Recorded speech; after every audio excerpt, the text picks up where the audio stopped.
pero no es un hombre.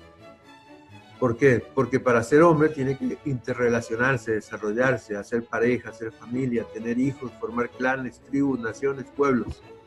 Mientras que un hombre solo, y vamos a tomar dos ejemplos de la naturaleza para explicar la frase de Aristóteles, un hombre solo, por ejemplo, un dios de sí mismo, sería el clásico ejemplo de la novela de Robinson Crusoe, de Daniel Defoe, donde Robinson Crusoe, un hombre educado de clase media, queda solo en una isla, y él en esa isla es el dios de esa isla. Entonces él aprovecha todo lo que la naturaleza le brinda, los pocos animales, los tiene, hace corrales, se construye un lugar donde vivir, tiene un lugar donde se asea, tiene, incluso se fabrica ropa, se organiza un estilo de vida donde, siguiendo su vieja tradición londinense de pasear en las tardes, él recorre la playa en la isla donde está, incluso se fabrica lo que en esa época es el antecedente, hoy es un paraguas, pero originalmente eran para el sol, un parasol, y se comporta como el dios, es decir, todo lo que la naturaleza le provee en la isla está al servicio de él. Ese es el dios de la isla.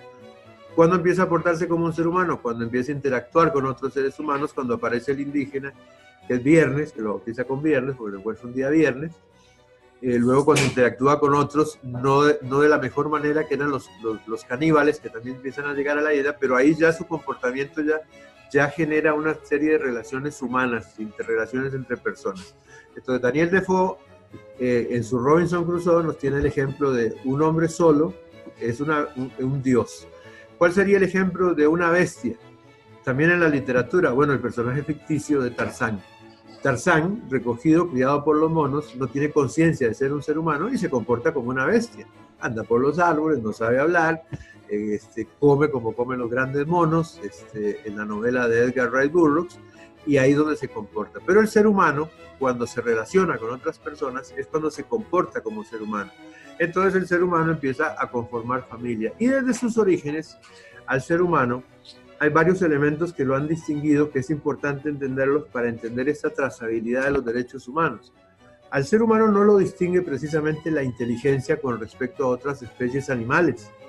Dentro, por ejemplo, de lo que somos mamíferos, los seres humanos somos mamíferos, bípedos, caminamos en dos pies y somos mamíferos.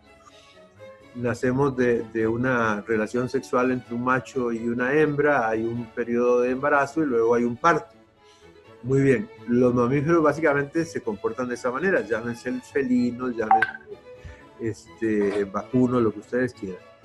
Ahora bien, hay otros mamíferos que son sumamente inteligentes. En la escala de inteligencia, por ejemplo, se menciona que de los mamíferos más inteligentes después del ser humano, tenemos, por ejemplo, los paquidermos, que son los elefantes, y los delfines, donde se ha podido comprobar que tienen capacidad de aprender, de comunicarse, tienen sus propios lenguajes, y no solamente eso, sino que además tienen una serie de valores como los que no solamente tienen los seres humanos. O sea, por ejemplo, en otras especies de mamíferos, la fidelidad es una cosa fundamental. Un lobo hace pareja con una loba y nunca más hace pareja con otro. Se muere el lobo, y se quedan solos. Hay otros animales donde inclusive los pingüinos también exactamente igual, hacen pareja y es pareja para toda la vida, son especies de animales, y los seres humanos no, ¿verdad? Eso ya lo sabemos muy bien, no todos se portan muy bien. Así que el tema de la fidelidad no es precisamente algo que destaque en el ser humano. El cuidado por los hijos, en todas las especies la protección de los hijos es increíble, la manera en que algunas especies protegen y el sentimiento, sobre todo la parte maternal que tiene la hembra de la especie, tampoco distingue a los seres humanos por algo en particular. La lealtad tampoco, se sabe muy bien, por ejemplo, de muchos animales que son leales incluso a otros miembros de su especie o al ser humano, por ejemplo. ¿Quién no conoce el caso de, por ejemplo, de perros que dan la vida por su amo, ¿verdad? O mueren de tristeza cuando su amo fallece o desaparece. ¿Qué es lo que distingue al ser humano? No es la inteligencia, no son los valores. ¿Qué nos distingue a los seres humanos de otras especies animales? Lo que básicamente nos distingue es que somos, hasta el momento, en este planeta y en todo el espacio, que todavía no hemos interactuado directamente con pruebas tangibles con otras especies fuera de nuestro mundo, es que somos hasta el momento el único ser conocido de la creación que tiene sentido religioso y que se autocuestiona sobre sí mismo, es decir, sobre sus valores. El ser humano cuando hace algo, se cuestiona a sí mismo, ¿lo que hice estuvo bien o estuvo mal? Un león mata a una cebra para comérselo y no se cuestiona, sencillamente lo mata y se lo come. Los seres humanos también cometemos, matamos otros animales e incluso nos cuestionamos si es correcto matar animales para comérnoslo o matarlos por deporte o por diversión, como hacen algunos. Pero además nos matamos entre nosotros. Y es importante entender que en las sociedades más primitivas, los conceptos de valores humanos, el valor humano más importante puede ser posiblemente la vida humana, porque sin vida humana todos los demás derechos no me sirven absolutamente de nada. Si a mí no me reconocen el respeto a la vida, ¿de qué me sirve que no me respeten la vida y me pueden reconocer todos los demás? O sea, no tiene sentido. Entonces, desde sus orígenes, el ser humano ha entendido que el respeto a la vida es fundamental. Y entonces ustedes me dirán, pero ¿cómo explica usted que desde los orígenes de la vida los seres humanos se han matado? Existe el homicidio y el asesinato. Muy sencillo, es que cuando el ser humano nace en un grupo, él le da el sentido de humanidad a los de su grupo, a la tribu. O sea, los que son iguales a mí, los que son de mi grupo, de mi clan, de mi tribu, yo respeto y yo no mato a los de mi tribu. Pero si yo me encuentro con otro que aunque se parece a mí, no es de mi tribu, yo lo mato. Y si puedo, me lo como. Así es como se inician en los orígenes. Pero el respeto a la vida, el concepto de respetar la vida, se da dentro de los núcleos más pequeños entre los miembros del grupo. Y ahí empiezan a evolucionar ciertos conceptos y ciertos derechos, como el derecho, el sentido de propiedad que tiene el ser humano. Porque el sentido de propiedad lo tienen inclusive los seres humanos entre sí. Siempre hemos visto la famosa caricatura del hombre de la caverna que le mete un garrotazo a una mujer, la agarra del pelo y la arrastra y dice, esta mujer es mía. A partir de ahora se me la llevo a la cueva mía y esta es mi mujer. Pero también esa mujer, este es mi hombre. Es decir, y eso es un sentido de propiedad. Los utensilios, la ropa, las armas, los hijos, todo eso va desarrollando en el ser humano un concepto y un sentido de propiedad, que no es único del ser humano. Muchos animales, el que tenga una mascota en la casa, sabe que uno no le puede quitar el almohadoncito o el osito o la almohada donde duerme el gato o el perro porque es de él. Tiene sentido de propiedad. Los animales también tienen sentido de propiedad. En las manadas, por ejemplo, hay un macho alfa, hay un macho que es el que se encarga de atender a todas las hembras y es el padre de la mayoría de los cachorros. Cuando algunos machos jóvenes empiezan a desarrollarse, el macho, el rey de la manada, los expulsa. El caso, por ejemplo, de las manadas de leones. Cuando algún macho se enfrenta al león más viejo y termina ganándole, cuando lo expulsa, lo echa o lo mata, luego mata a todos los cachorros porque son hijos de él, porque él es ahora el que va a engendrar a los cachorros. Entonces, todo eso tiene que ver con sentido de propiedad, o sea, no es solamente propio del ser humano. ¿Dónde empieza el ser humano a desarrollar estos conceptos entonces?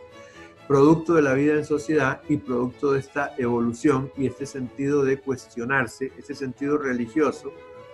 Y cuando yo digo sentido religioso, no pretendo decir que todos los seres humanos seamos religiosos, pero somos los únicos que nos cuestionamos precisamente esa existencia, de dónde vengo, a dónde voy, existe algo después de esta vida, no lo existe. Incluso las personas que se declaran ateas, con el mayor de los respetos lo digo, tienen que cuestionarse la no existencia de Dios precisamente para ser ateos.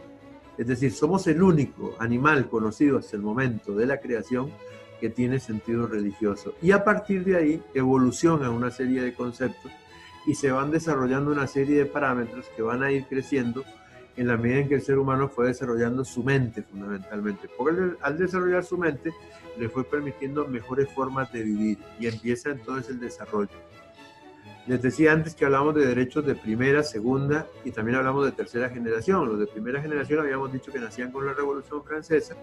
Los de segunda generación son básicamente los sociales y encontramos como su punto álgido de donde empieza realmente el debate y la discusión por estos temas podríamos ubicar el año de 1848, donde se producen varios hitos históricos. Uno es la invención de la máquina de vapor que va a generar la revolución industrial.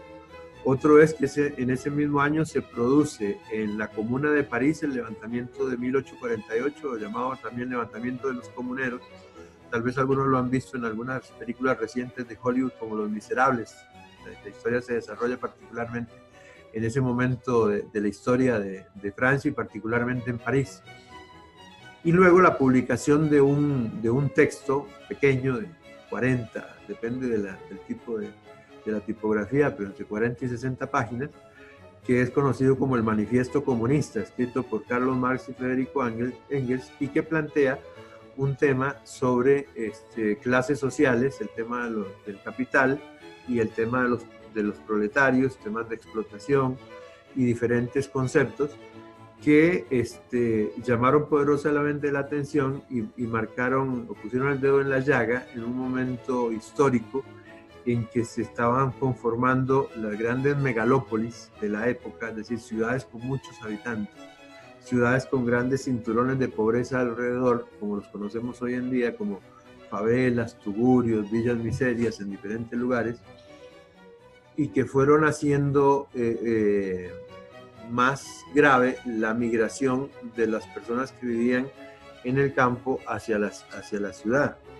Por cierto que hay un estudio muy interesante que revela que la división entre pobladores de zona rural y ciudades se empieza a dar fundamentalmente después de la caída del Imperio Romano, cuando en la Edad Media empiezan a surgir en la Europa medieval empiezan a surgir lo que hoy conocemos como las grandes ciudades europeas, que muchas de ellas en sus orígenes eran fortalezas o fuertes o fortines de las legiones romanas para controlar los territorios, y que a la caída del Imperio Romano entonces empieza a conformar toda la geografía que conocemos de Europa.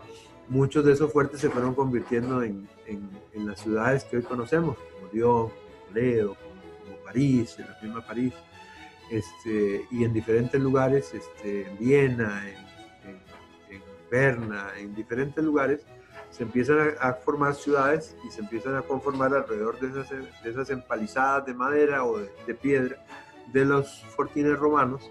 Se empiezan a conformar las ciudades que hoy conocemos hoy en día, y que si alguno visita Europa en algún momento las va a encontrar. Todavía se encuentran esas diferentes fortalezas que fueron creciendo con la ciudad y donde se fueron desarrollando las sociedades.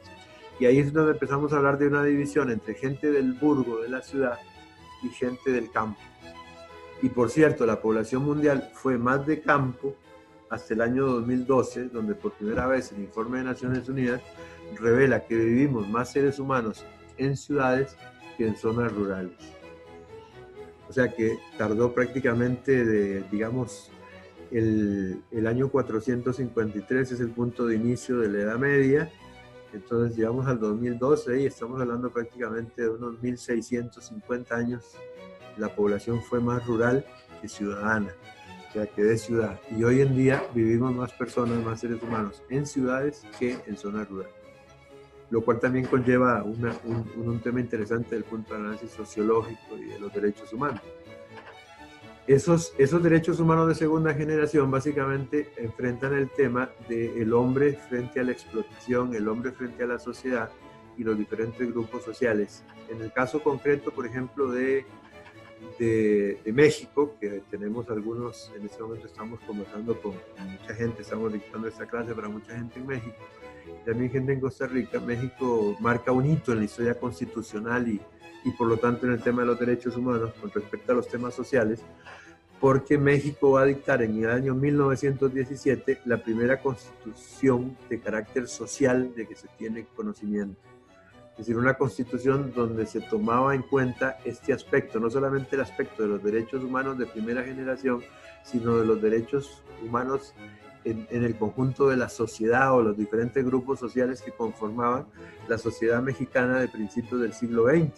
Esto fundamentalmente producto de lo que se conoce como la Revolución Mexicana, y donde figuras como Emiliano Zapata, Francisco Villa, habían descollado en el tema de la protección de los derechos de los campesinos y la reforma agraria y todos estos temas que tienen que ver con los derechos humanos de segunda generación. Entonces, fundamental en la historia de los derechos humanos de segunda generación, la Constitución mexicana y la historia de México.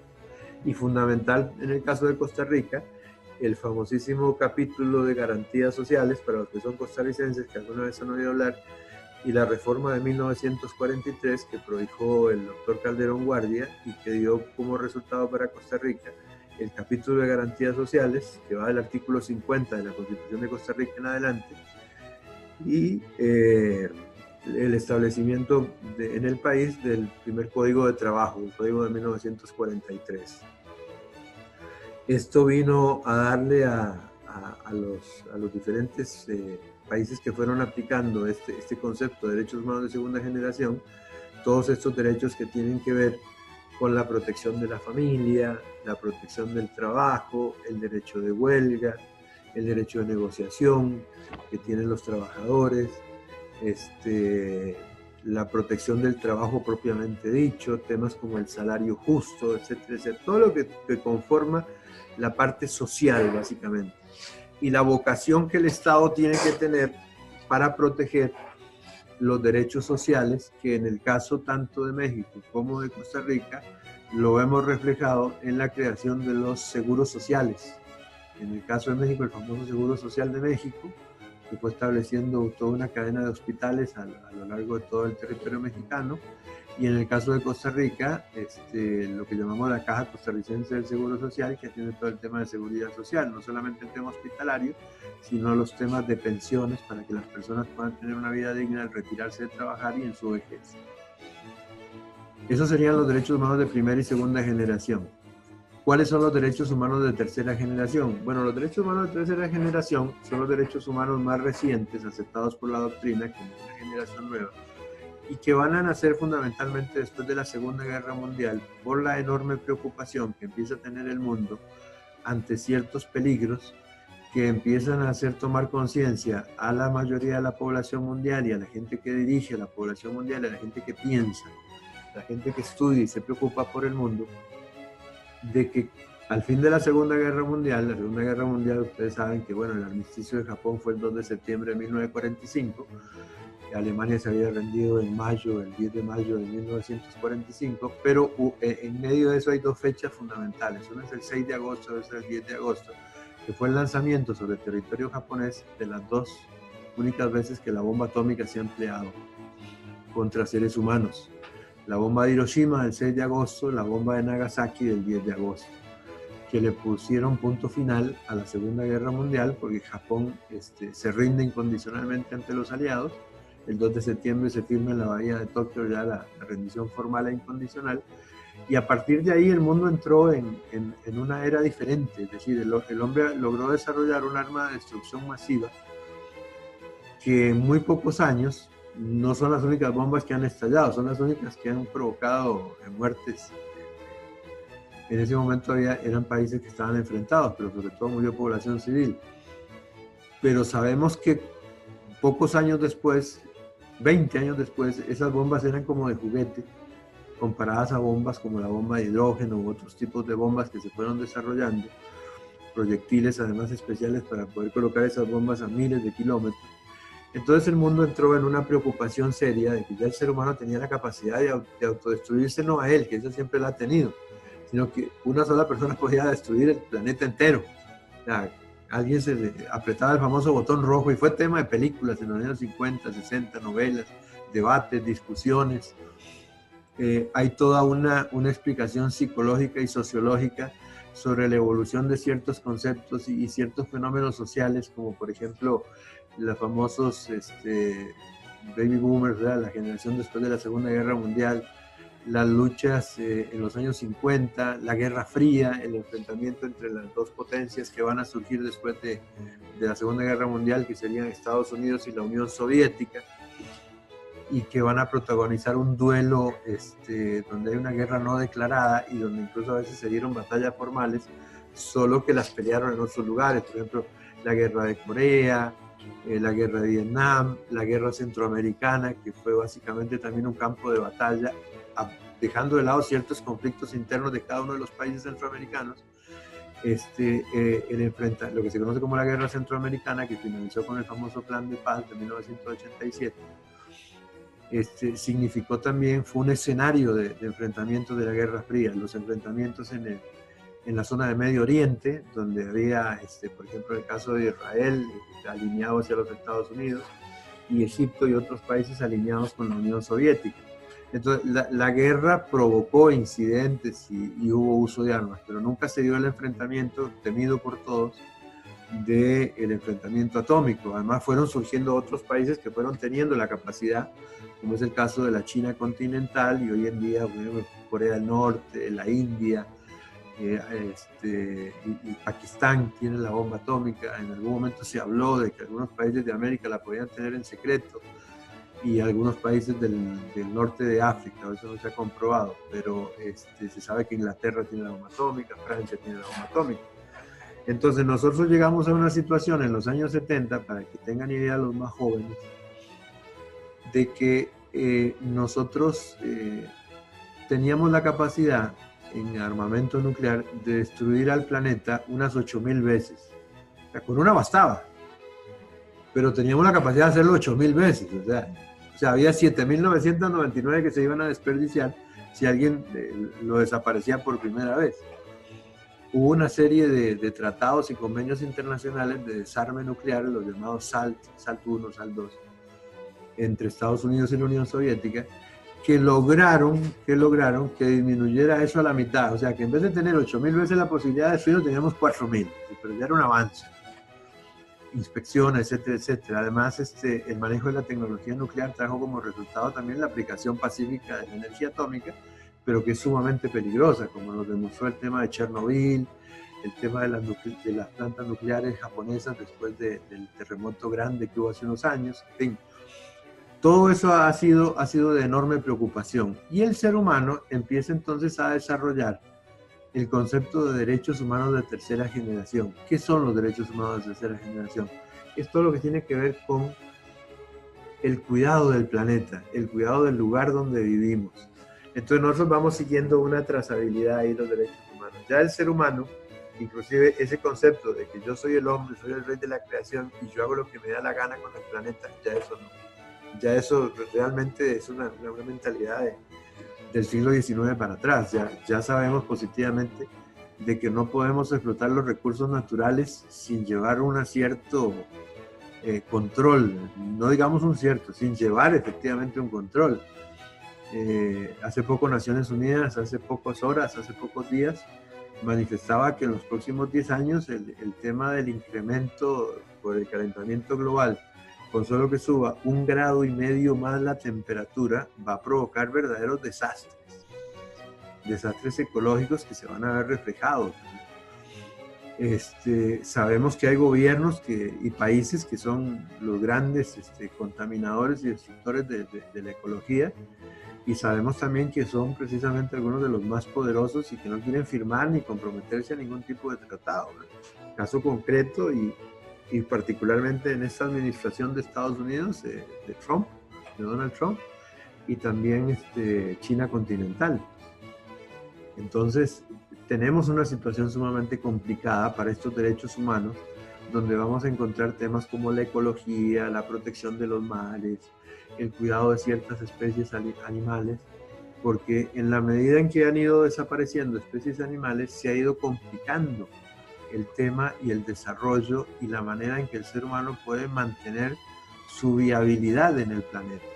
Nosotros no podemos seguir permitiendo, por ejemplo, la pesca indiscriminada que se dio durante siglos, sobre todo en el siglo XIX y sobre todo en la primera mitad del siglo XX, de las ballenas, que es el mamífero, y no solo el mamífero, sino que es el animal más grande que hay en el planeta, y que con su desaparición podría significar un verdadero caos en toda la cadena alimenticia y en todo lo que significa la ecología de los mares. Y recordemos que nosotros somos un planeta donde 3/4 partes de la superficie es mar. La pesca, inclusive, por ejemplo, el famoso aleteo, el aleteo que consiste en pescar tiburones, cortarles la aleta dorsal, porque para muchos pueblos, culturas, incluso religiones, la aleta de tiburón tiene cualidades afrodisíacas. Da como resultado de que se ha producido una alteración enorme en las especies marinas, y además es un trato criminal, o sea, porque el pobre animal lo levantan, le cortan la aleta y lo vuelven a tirar al agua, ¿no? se lo devoran otros. Es una forma terrible. Los diferentes modelos de pesca, la cantidad de especies animales que han desaparecido en lo que en algún momento eran las grandes concentraciones de especies animales del mundo, como por ejemplo el continente africano. La deforestación, el cultivo indiscriminado que se hace, por ejemplo, una de las causas principales de la deforestación es precisamente el monocultivo. Otra, el uso abusivo y extensivo de la ganadería sin controles. Entonces, en lugares como África, donde se empezaron a meter cultivos y las potencias europeas, que eran colonialistas, por una cuestión de clima, podían encontrar y tener un montón de cultivos al año de diferentes cosas que ellos ocupaban, o materias primas, no les importó destrozar las selvas y destrozar las sabanas, y fueron provocando cambios climáticos, porque la desaparición de los bosques trae aparejado un problema de humedades y un problema de humedales.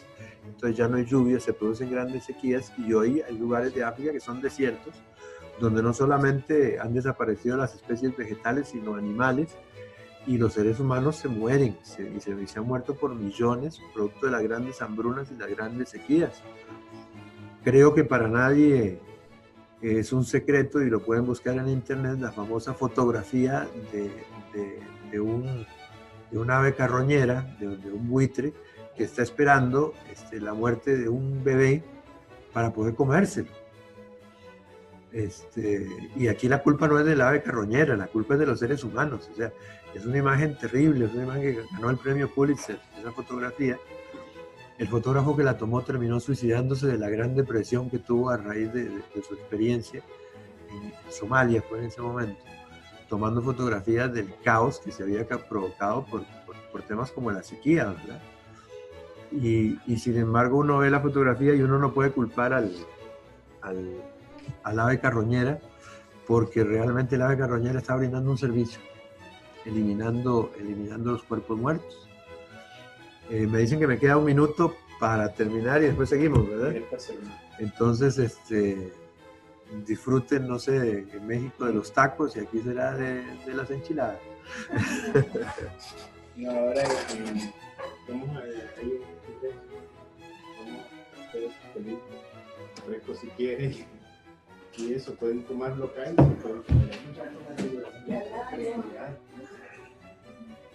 Debería ser tequila y guaro,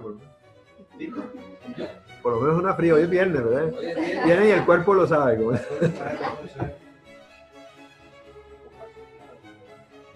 ¿Todos ustedes son estudiantes de criminología o de derecho y psicología? Oh, ok. ¿Y los demás? RI, sí. Ok.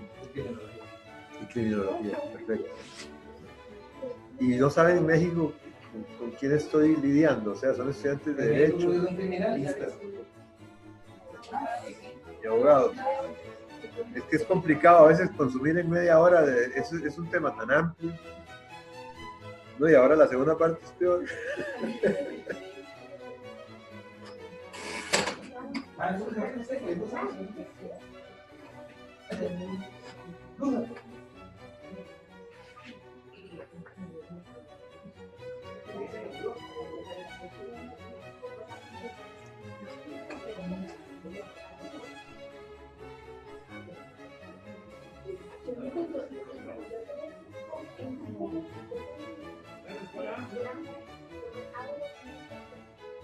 Doctor, don Hermes.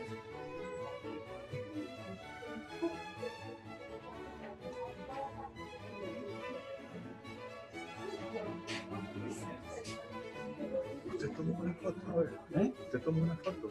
Sí, para mandársela, porque si no, bueno, un viernes, hasta ahora que estoy dando una clase.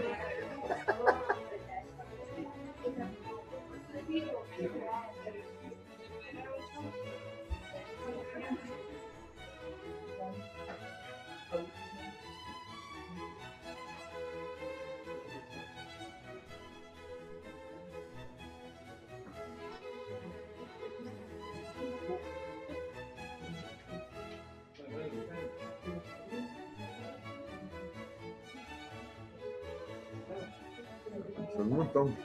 Sí, les voy a mandar la foto a todos.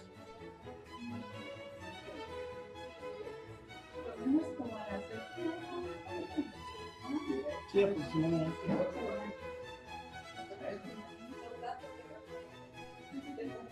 Ya le pasé a todo el grupo la foto.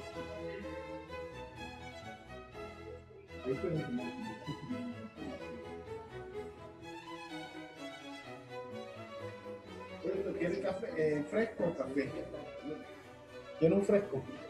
Por favor, un poquito de fresco. ¿Pastelito? Déjame el agua. Ah, Puede ser, déjame el agua. Déjame el pastelito para el final.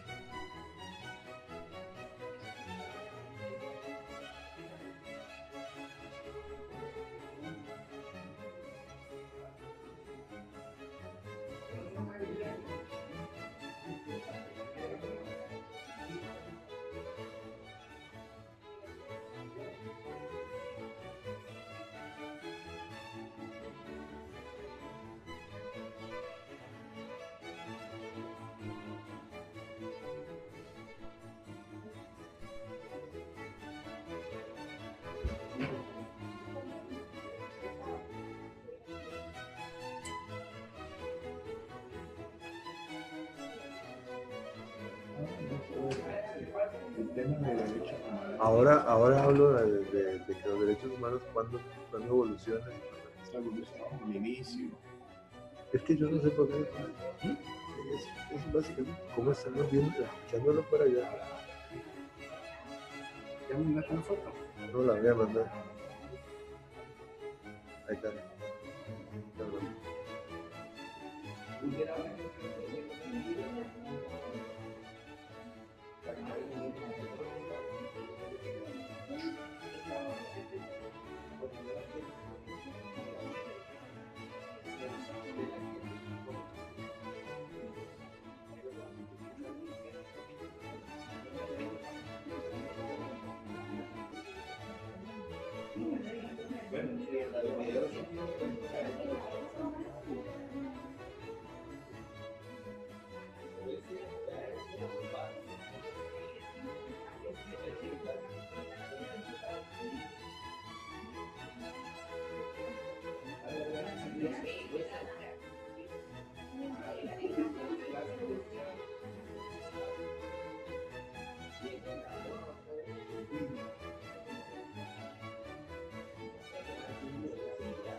¿Cómo? No, hablo, pásate por ahí. Ay, así nos tira un poco.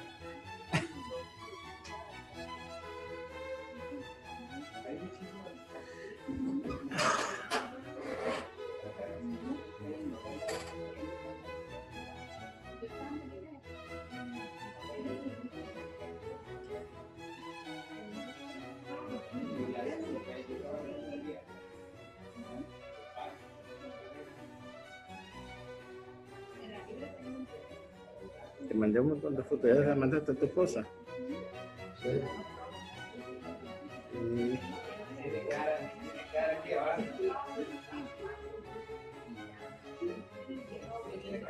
Doctor, la sesión continúa abierta.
Siéntese.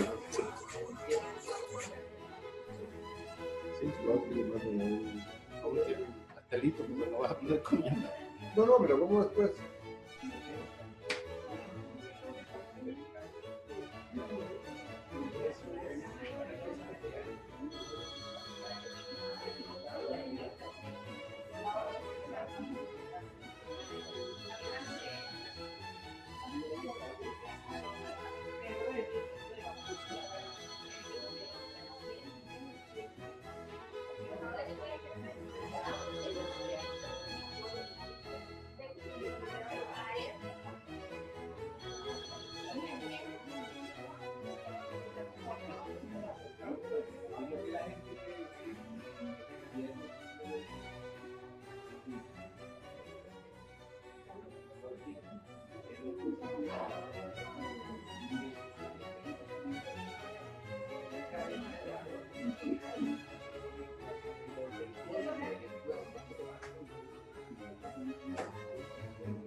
Ah, Pamela, Pamela, ¿de dónde la anda? Hijo de puta, ya sí, como Ismael Hermenegildo González Álvarez. ¿No le pusiste conocido como Álvarez? Pero me tengo que poner porque tengo que llevar un tío. No lo había llevado, me dijeron que si no llevaba ya, eran 15 días. Me dijo que no sabía si en Cuba, ¿no? El padre Vicente González Sousa. San Pedro, Montevideo. 13 de abril del 51.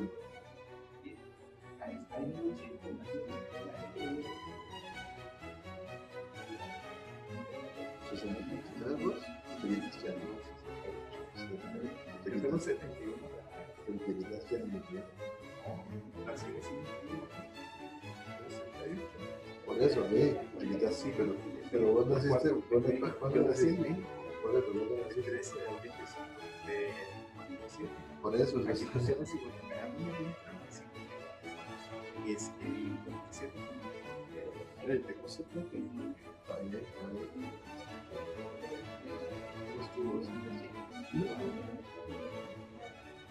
es que tú tienes.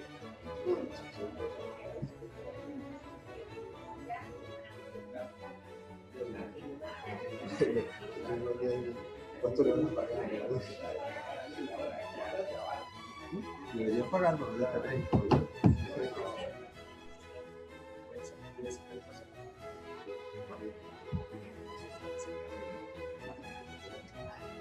Yo tuviera renovado, yo ya tuve 5 años de hacienda. ¿Qué vamos a ir allá? A mí.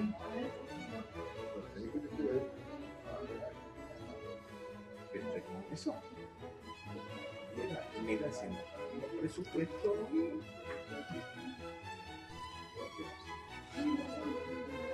Yo tengo lo que te digo por la universidad.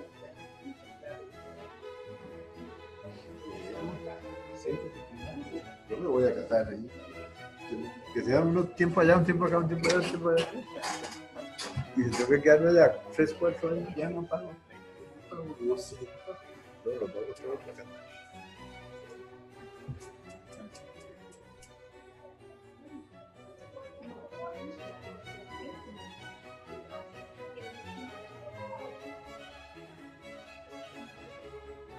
Después, cuando esto termine, vos andás, Carlos, Yo te llevo. ¿dónde acercas?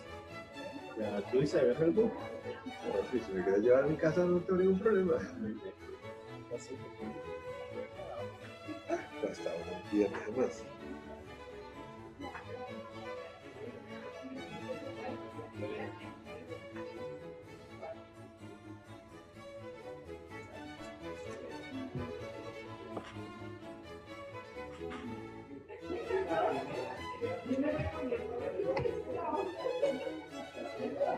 Empezamos en las 7 para terminar pasadita las 8.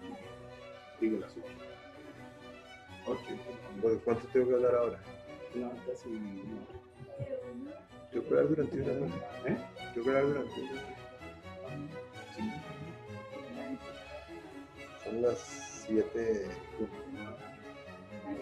Empezamos como Así que sí, ¿Cuánto hablé ahora? ¿eh? ¿Cuánto hablé ahora? ¿Cómo? ¿Cuánto hablé ahora? No hablé tanto. No, es el tomate. ¿Y qué hicieron antes de que yo llegara? Esos 6 minutos me presentaron, me hablaron de Sí, sí, no, pero ya empezaron. Qué pena, ¿eh? Terrorísimo. No me importa. La próxima vez mejor me quedo acá. ¿Eh?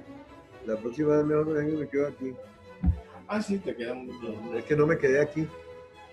Tuve que ir al Paseo Colón. Si me hubiera quedado aquí, Ah, ¿tuviste que ir a pasar con tuve que ir al Paseo Colón.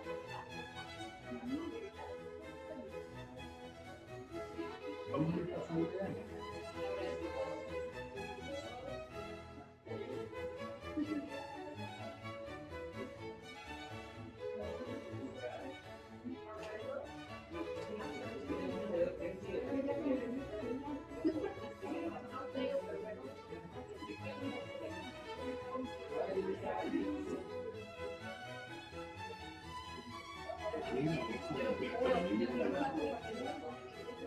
El presidente de la Asamblea. Sí, que fue presidente, sí, el último. El último con Laura Chiquilla. Y él no está en ningún partido, la verdad. Y le dijo que sí. Ya yo como 10, 15 gente. Dicen que posiblemente se termine saliendo.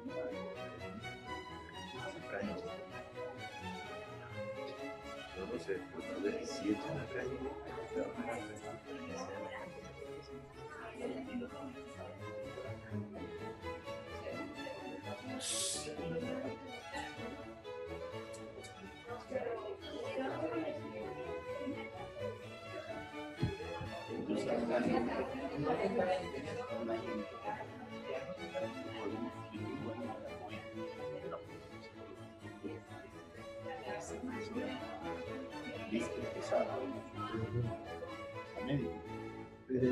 La presidenta de la Comisión de Cuidado Paliativo. Esa yo tengo una amistad con ella, te digo que es diferente. hay que atraer gente capaz. No, gente capaz de que Eso es del colegio de abogados. eso es el colegio de abogados.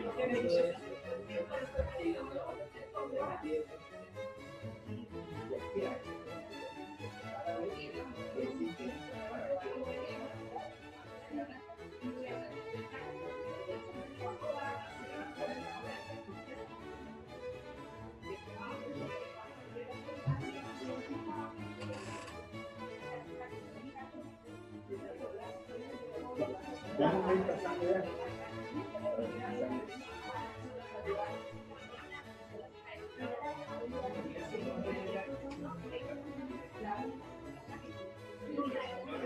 Toma un poquito fresco. No, si estás tomando, ya porque no se te lo pasó.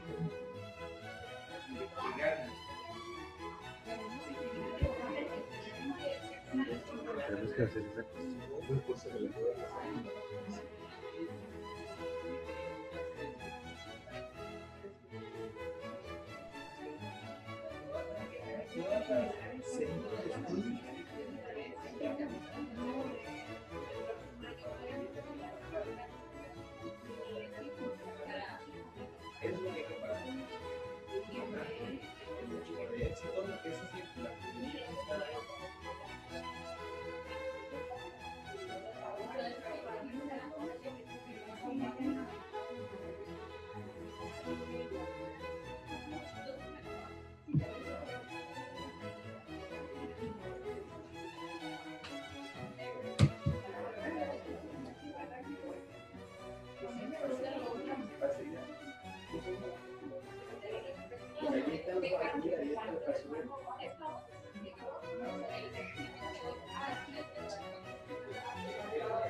El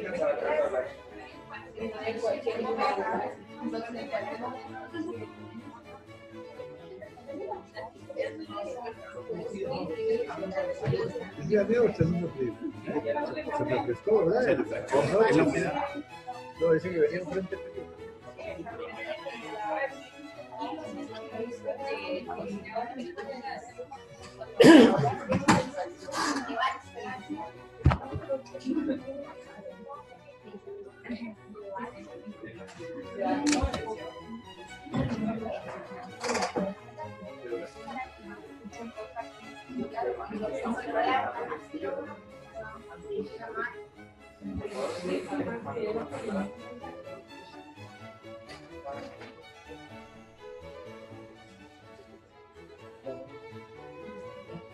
¿Ya podemos hacer? Ah, bueno, ya estamos de vuelta entonces. Nuevamente, mucho gusto. Entonces vamos a continuar. Habíamos dicho entonces rápidamente dónde más o menos van surgiendo estos temas de los derechos humanos de primera, segunda y los de tercera generación, que van a empezar con un fuerte desarrollo a partir de los movimientos sociales, culturales que se empiezan a dar en los años 60 para hacer tomar conciencia a la gente de los peligros de la guerra, el peligro de la guerra nuclear. No podemos dejar de obviar la importancia de ciertos movimientos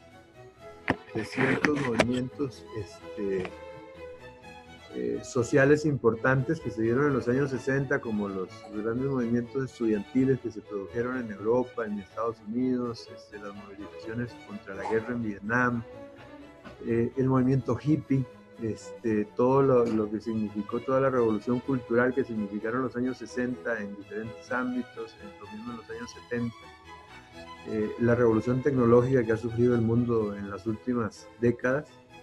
Todo eso ha influenciado y todo eso ha llevado al ser humano a tomar conciencia de que no es solamente el rey de la creación, sino que como un buen rey debe cuidar precisamente su reino, y no desgastarlo ni desangrarlo. Y dentro de estos derechos humanos de tercera generación también encontramos que se han ido desarrollando ciertos conceptos importantes desde el punto de vista porque han asumido un rol protagónico dentro de, no podemos decir, es una especie como de fusión entre derechos de primera, segunda y tercera generación, movimientos sociales que tienen que ver con derechos individuales y con manifestaciones culturales generales. Y así, por ejemplo, tenemos todos estos temas que tienen que ver hoy en día con temas de diversidad, temas como, por ejemplo, los avances tecnológicos para mejorar el ser humano, y podemos hablar aquí de temas como fertilización in vitro y ese tipo de cosas, que ha llevado a algunos especialistas, tanto en el campo específico del derecho constitucional y los derechos humanos, como a otros importantes científicos de otras ramas, de otras áreas, a considerar que estamos en vías de aparición de una cuarta generación de derechos humanos, porque tienen que ver ya con otras situaciones más delicadas como la experimentación genética y ese tipo de cosas. Y ahí se ha venido dando una fuerte discusión y hay unos temas de orden moral sumamente interesantes, sumamente delicados, porque curiosamente uno de los puntos de partida, por ejemplo, para todo este tema que se conoce como el genoma humano, que ha sido de gran aporte para la ciencia actual, uno de los individuos que recibió, un científico inglés que recibiera el premio Nobel, incluso por estos estudios, nunca ha dejado de manifestar que él también se basó en ciertos estudios genéticos practicados por científicos nazis durante la Segunda Guerra Mundial, utilizando seres humanos en los campos de concentración como conejillos de India. Entonces todo esto ha provocado un dilema de carácter ético, hay un problema ético sumamente delicado, igual que ocurre con algunos sectores de la sociedad, y con esto yo no estoy haciendo un juicio axiológico, yo no estoy haciendo un juicio de valor, absolutamente nada, pero con temas tan delicados como el aborto, donde ustedes encuentran por un lado el afán de ciertas organizaciones y por supuesto de mujeres que reclaman la autodeterminación sobre su propio cuerpo, mientras otros reclaman el derecho más básico, que sigue siendo el derecho a la vida. Entonces hay una contraposición de derechos. Entonces se habla de que en algún momento, tanto desde el punto de vista de la jurisprudencia como desde el punto de vista sociológico, psicológico y también de orden moral, y por aquello que les decía yo que nos distingue de las otras especies animales, y es que somos los seres con sentido religioso, que nos cuestionamos qué hacemos en el mundo, para qué estamos, si lo que hacemos es correcto, que cuando hacemos algo bueno queremos que se nos recompense, y que cuando hacemos algo malo buscamos cómo justificarlo. Además, nosotros nos autojustificamos nosotros mismos, cosa que otras especies animales no necesitan hacerlo, no lo hacen. O sea, por eso les digo que hasta el momento lo que nos distingue es eso, básicamente, más que otras cosas. Entonces se habla también de una lenta aparición de una categoría, y conste que esto es un concepto nada más totalmente académico, ¿verdad?, de derechos humanos de cuarta generación.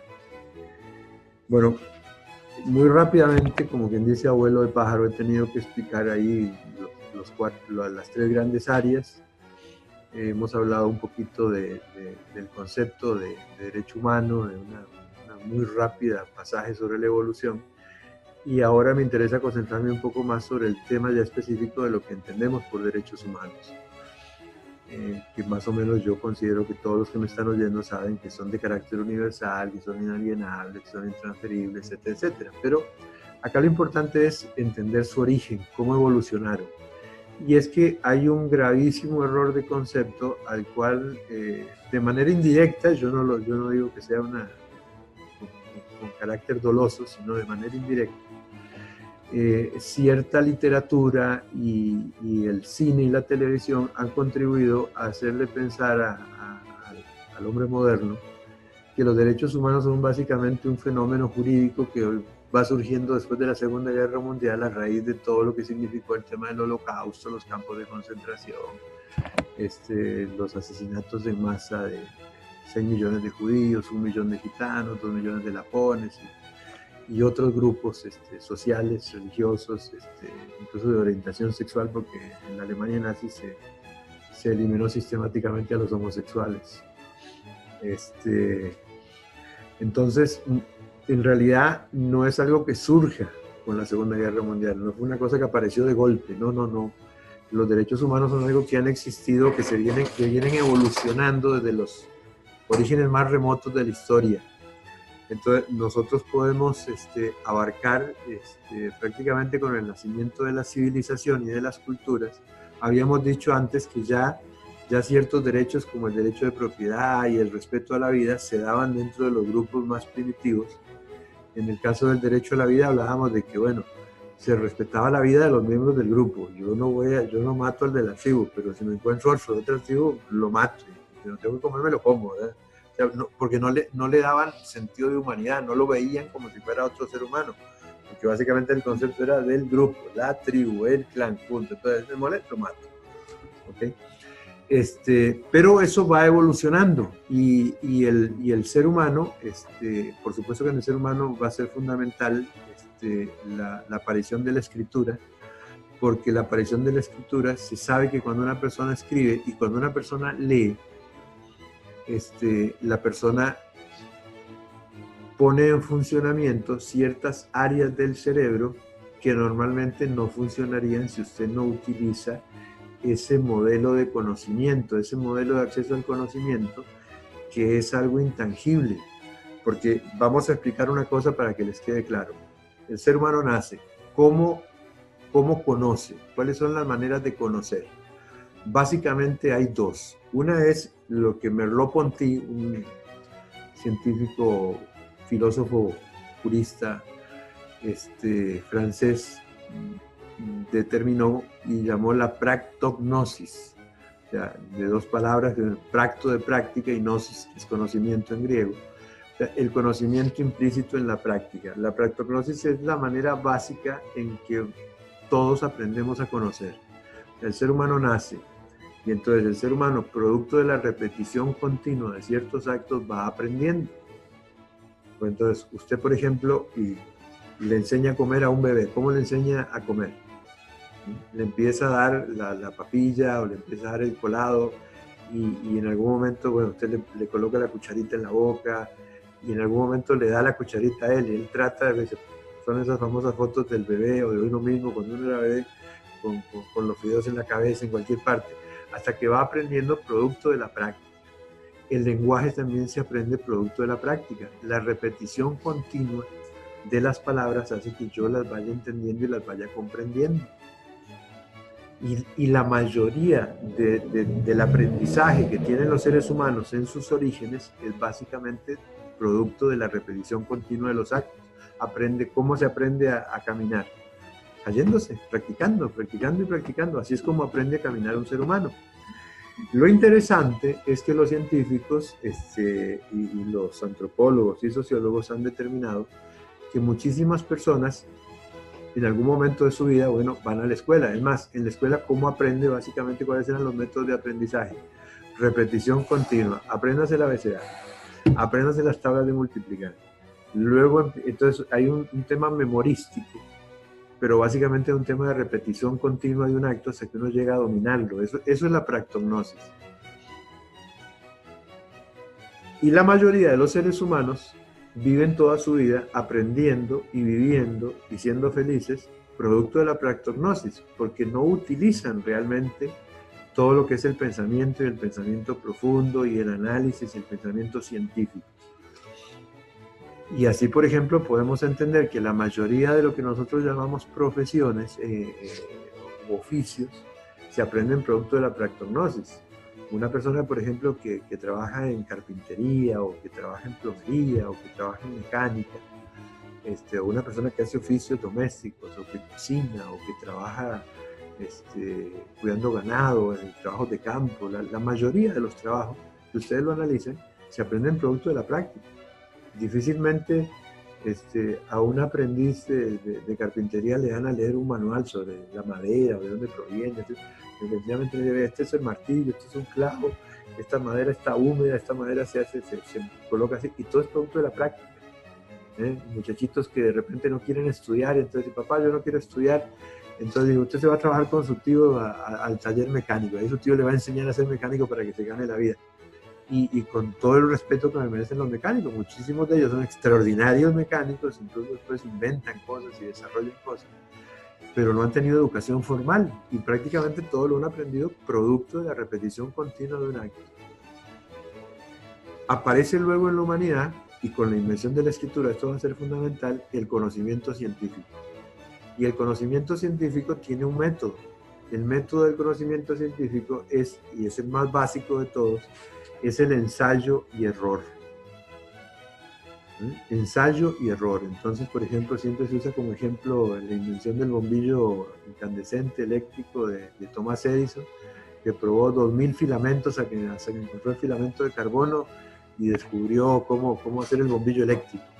Entonces, un periodista que le preguntó si había fracasado 1999 veces, Edison le respondió que no, que él lo había hecho siempre todo bajo el experimento, bajo las mismas condiciones controladas, se había llevado una bitácora, se había analizado absolutamente todo. Entonces él ya sabía que había 1999 filamentos que no servían para lo que él quería, pero que él había podido determinar cómo se comportaban siempre en las mismas situaciones, y eso le servía a otro científico que viniera detrás de él a investigar para ahorrarse un montón de trabajo o para seguir una línea nueva de investigación. Y esa es básicamente la idea. El método de ensayo y error, si quisiéramos explicarlo de una manera más sencilla, por ejemplo, hablemos de una enfermedad muy común, muy corriente en este mundo moderno, tanto en Costa Rica como en México, que es la diabetes. Un porcentaje alto de la población padece diabetes. Todos sabemos que es el tema del azúcar en la sangre, mal funcionamiento del páncreas. Pero la palabra diabetes, ¿de dónde viene? La palabra diabetes básicamente viene de una palabra griega que quiere decir diálisis y que tiene que ver con la orina. Y que quiere decir orina dulce. ¿Y por qué quiere decir orina dulce? Porque fue determinada hace más de 2000 años, médicos egipcios acuñaron y escribieron y detallaron perfectamente cuáles eran los síntomas generales de la enfermedad. Incluso uno puede encontrar en la literatura histórica médica cuál era el tratamiento que mandaban y todo lo demás. ¿Cómo lo determinaron? De una manera muy sencilla. Una característica que tiene el conocimiento científico es que requiere una gran capacidad de observación. O sea, la capacidad de una persona tiene que ser observar el fenómeno, y eso requiere paciencia. No todo el mundo la tiene, por eso no todo el mundo es científico. En aquellos años, en el Valle del Nilo, que era una zona muy fértil, la gente se trasladaba y tenía que acceder al desierto de Sahara. Y había travesías largas por el desierto para llegar a ciertos puntos, a otras locaciones. Eso significaba tener que afrontar a veces tormentas o situaciones en que uno podía perder el suministro de agua. Entonces, las personas que viven en zonas desérticas aprendieron, producto de la practognosis, que ellos no debían perder sus fluidos. Recogían la orina y la bebían. La orina, además, cuando sale del cuerpo, salvo que usted tenga una infección, sale estéril y empieza a contaminarse con el oxígeno pocos minutos después de salir del cuerpo. Usted recoge su orina y se la vuelve a tomar, posiblemente no sea nada agradable, pero básicamente no es algo que le vaya a provocar nada. Y usted está reponiendo no solamente el líquido, sino que fundamentalmente está reponiendo sodio, potasio, lo que es electrolitos, que es lo que puede llegar a provocarle la muerte producto de la deshidratación y un paro cardíaco. Sin que esta gente supiera todas estas cosas, habían aprendido que había que recoger la orina y volvérsela a tomar.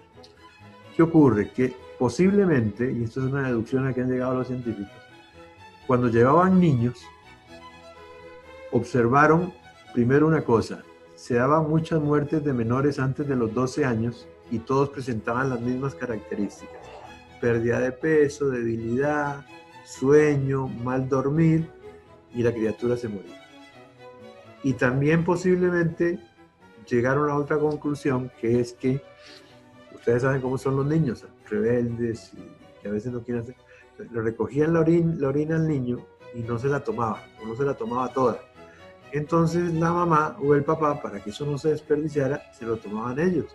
Resulta que esa orina era como tomar un sirope, porque es dulce, dulce, dulce. Es una característica de la orina de un diabético, es algo dulce, de ahí el nombre de diabetes, orina dulce.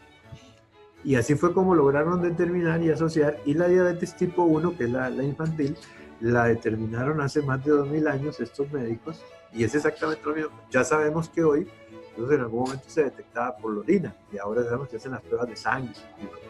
Pero una característica es esa. Eso es el método de ensayo y error en su más pura expresión. Otra enfermedad que tenemos, que sufrimos, al menos, no sé cómo estarán en México, pienso que también la sufren en las zonas costeras sobre todo, pero que aquí en Costa Rica la sufrimos mucho, es el llamado dengue. Y si yo digo cuál es el mosquito, el zancudo que transmite la enfermedad, todo el mundo me dice el Aedes aegypti. Son palabras griegas, y básicamente Hades tiene que ver con la muerte en el aire, el dios de la muerte griega, Hades, y Egipto viene de Egipto, es decir, la muerte egipcia en el aire.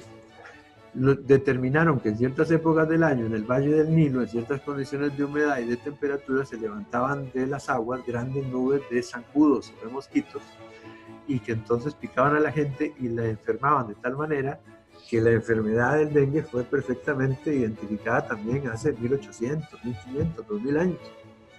Eso es producto de la observación, eso es el método de ensayo y error, ver el comportamiento. Ok, ¿por qué hablo yo tanto de este tema científico para llegar también al tema social? Porque yo les quisiera hacer la pregunta, yo sé que los que están en México no me pueden responder, tal vez alguno de los que está aquí en Costa Rica conmigo me pueda decirlo.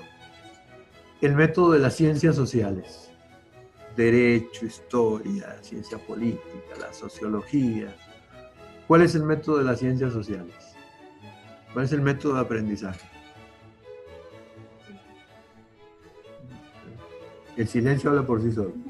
Es exactamente el mismo de la ciencia, ensayo y error. Los seres humanos vivimos ensayando modelos sociales, nos equivocamos, corregimos, rectificamos o nos volvemos a equivocar.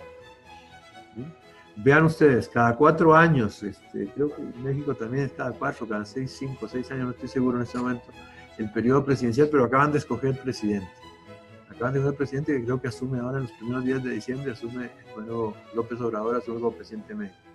Bueno, en México durante muchísimos años estuvieron con el PRI, después se fueron al movimiento con Fox y otros partidos, creo que era el PAN, el nombre del partido, y ahora están haciendo un experimento político y están llevando como presidente de la República a ese señor López Obrador. Bueno, eso es lo que hacemos cada vez que votamos. Hacemos un método de ensayo y error. Nos equivocamos con este gobierno de derecha, vamos a uno de centro, vamos a uno de izquierda, vamos a uno de ultraderecha, vamos a uno de ultraizquierda. En Brasil en este momento está ocurriendo. Tuvieron un montón de gobiernos de izquierda y ahora se fueron para la ultraderecha. Ganó en primera ronda el más derechista del grupo y ahora hay segunda ronda. ¿Qué van a hacer los mexicanos? ¿Escogerán un gobierno de derecha? ¿Van a hacer el efecto del péndulo? ¿Van a pasar de un extremo a otro? ¿Qué? Todo lo que hacemos en materia social también es un método de ensayo y error. Nosotros, por ejemplo, en el caso mío, que yo soy abogado, los abogados vivimos haciendo cosas de ensayo y error. Las leyes lo son. Si las leyes fueran perfectas desde el primer momento en que se hicieron, estaríamos todavía con la ley del talión y las tablas de Moisés y no habría códigos. Y aquí vivimos cambiando los códigos cada 5, 10 años.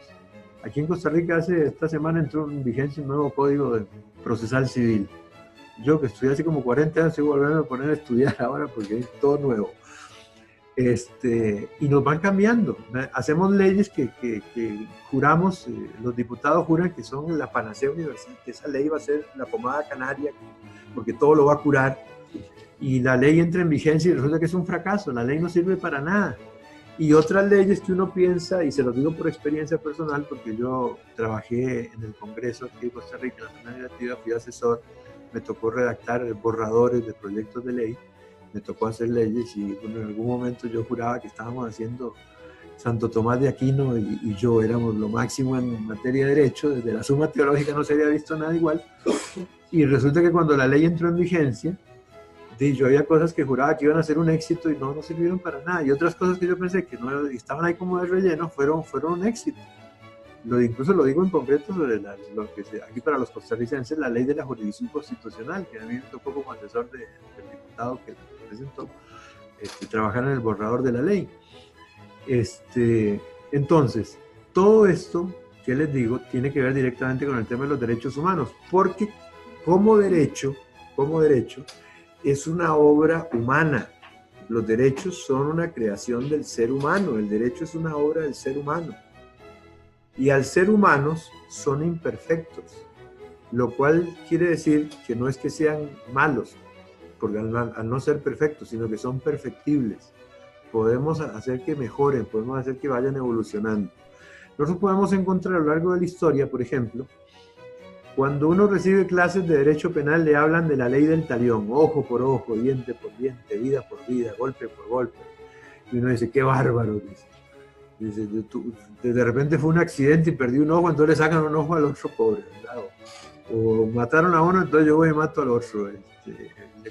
Perdió la mano, le cortamos la mano. Y sin embargo, la ley del talión, eso concretamente, es posiblemente uno de los antecedentes escritos más antiguos de lo que es el derecho humano. Porque los derechos humanos vinieron a significar, por ejemplo, la ley del talión en el campo específico, y esto va para todos los estudiantes de derecho y los de criminología y criminalística, vinieron a significar el principio de proporcionalidad entre el daño causado y la reparación del daño. O sea, entre el delito cometido y la pena de ese delito. ¿Por qué? Porque ante eso resulta que yo era de una tribu, otro de otra tribu llegaba y me cortaba la mano con una espada. Entonces yo iba con los de mi tribu y matábamos a toda la tribu del otro lado, porque me habían cortado la mano, o mataba al otro. O mataban a alguien de la tribu, entonces nos organizábamos y arrasamos, y violaban a todas las mujeres, y mataban a todos los hombres, y mataban a los niños, mataban hasta los animales. Era realmente algo desproporcionado. Entonces el principio de proporcionalidad entre la reparación y el daño causado nace precisamente ahí, y ese es uno de los orígenes fundamentales de los derechos humanos. El famoso cilindro de Ciro el Grande, vino a significar, por ejemplo, uno encuentra en esas tablillas, por ejemplo, las instrucciones de que cuando se tome una ciudad no se ataque, no se combata y no se mate a los que no son combatientes. Estamos hablando de algo escrito hace miles de años. Es cierto que a lo largo de la humanidad uno encuentra cosas terribles. En el mismo Antiguo Testamento, en la Biblia, en el Antiguo Testamento, uno encuentra, por ejemplo, frases que dicen que debe respetarse el soldado que ya está herido del enemigo, ya no es un soldado combatiente, solamente es un herido. Debe respetarse su vida y debe proveerse alimento. Pero también en el mismo texto antiguo podemos encontrar en el capítulo 6 de Josué, cuando recibe instrucciones de tomar Jericó, de que tienen que matar a todo hombre, mujer, niño y a todos los animales. Entonces, es complicado, es conflictivo, pero uno se da cuenta de que esto no fue una cosa que surgió con la Segunda Guerra Mundial, sino que ha sido una evolución del ser humano a lo largo de muchísimos siglos y en todas las culturas. Porque nosotros podemos encontrar, por ejemplo, en los escritos de los mayas, que los mayas fue el pueblo más evolucionado desde el punto de vista de la escritura, nosotros podemos encontrar la forma en que ellos hacían la guerra y por qué hacían la guerra y cómo debía respetarse al ser humano. Igual que podemos encontrar, por ejemplo, en los escritos de los incas, cuando se enfrentaron en su guerra más famosa, que fue contra la tribu de los Chanchas, cómo debía respetarse y cómo a los que se los llevaba, se los educaba, los hijos de los jefes eran llevados a Cusco, a la capital del Inca, para ser los jóvenes educados en la religión, en la cultura y en las costumbres de los incas, para que cuando crecieran pudieran adoptarlas, las pudieran entender y ya no hubiera más guerra. Podemos encontrar, por ejemplo, en el famoso libro de Manú, en la India, podemos encontrar también las formas en que debe tratarse a los prisioneros de guerra, la forma en que deben tratarse las poblaciones que son capturadas. Podemos encontrar, bueno, ya lo dije, en el Antiguo Testamento, que es básicamente una historia del pueblo judío, toda una evolución en la forma en que se va tratando a las diferentes tribus con las que se enfrentaron, a los diferentes pueblos o naciones, y cómo va evolucionando el concepto. Y por supuesto, ya cuando hablamos del Nuevo Testamento, que es un capítulo aparte, porque estamos hablando del cristianismo, vamos a encontrar ya conceptos de derechos humanos pronunciados por el Jesús histórico. Aquí yo no vengo a hablar de religión, pero hay un personaje histórico reconocido y aceptado que existió en algún momento, que fue un líder político, religioso y social, que vivió en Judea en el siglo I, que se llamaba Jesús de Nazaret, cuya existencia ya nadie la niega, ni siquiera los ateos. Historiadores ateos han comprobado la existencia de este personaje. Y dejando de lado el tema religioso, ya los temas de fe, del milagro, del